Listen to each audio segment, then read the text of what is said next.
નમસ્કાર ખેડૂત મિત્રો, આજે આપણે વાત કરવાની છે મગફળીના પ્રકાર પ્રમાણે વાવણીનું કેટલું અંતર રાખવું, બિયારણનો દર કેટલો રાખવો અને તેના આધારે પ્રતિ હેક્ટર છોડની સંખ્યા કેટલી થાય. તો ખેડૂત મિત્રો, ઉભળી પ્રકારની જો મગફળી હોય એટલે કે ઉભળી પ્રકારની જેમ કે J11, GG2, GG5,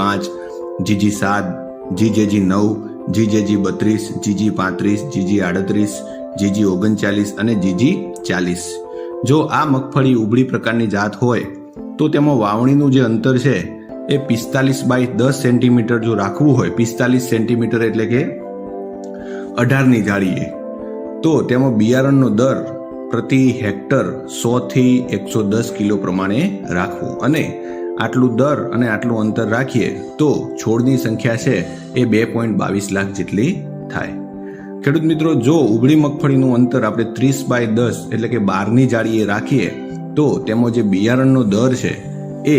150 થી 170 કિલો પ્રતિ હેક્ટર પ્રમાણે આપણે રાખવો જોઈએ અને તેમાં છોડની સંખ્યા છે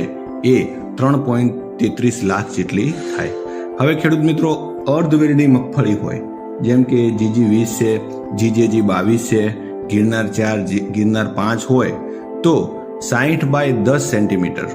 જો વાવણીનું અંતર છે 60/10 સેન્ટીમીટર આપણે રાખીએ, 60 સેન્ટીમીટર એટલે કે 24ની જાળીએ, તો તેમાં જે બિયારણનો દર છે 120 થી 125 કિલો પ્રમાણે રાખવો જોઈએ. તેમાં છોડની સંખ્યા 1.66 લાખ જેટલી થાય. હવે ખેડૂત મિત્રો, અર્ધવેરડી મગફળીને આપણે 45/10 સેન્ટીમીટર એટલે કે 18ની જાળીએ આપણે વાવેતર કરીએ તો જે બિયારણનો દર છે 130 થી 135 કિલો પ્રતિ હેક્ટર મુજબ રાખવો જોઈએ અને તેમાં છોડની સંખ્યા 2.22 લાખ જેટલી થાય. હવે ખેડૂત મિત્રો, આપણે જો વેલડી પ્રકારની મગફળી કે GG10, GG11, GG13,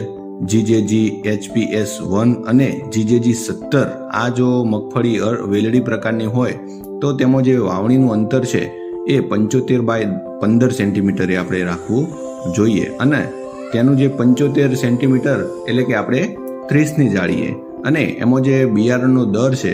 એ 100 થી 110 કિલો પ્રમાણે આપણે રાખવો જોઈએ અને તેમાં છોડની સંખ્યા છે એ 89,000 જેટલી એમાં છોડની સંખ્યા થાય. તો ખેડૂત મિત્રો, આ પ્રમાણે તમે કઈ જાત વાવો છો, ઉભળી, અર્ધવેલડી અને વેલડી, એમાં મગફળીના પ્રકાર પ્રમાણે જે તે જાત પ્રમાણે આ પ્રમાણે તમે વાવણીનું અંતર, બિયારણનો દર રાખશો તો એકમ વિસ્તાર દીઠ છોડની સંખ્યા જળવાશે અને ઉત્પાદન છે એ સારામાં સારું મળશે.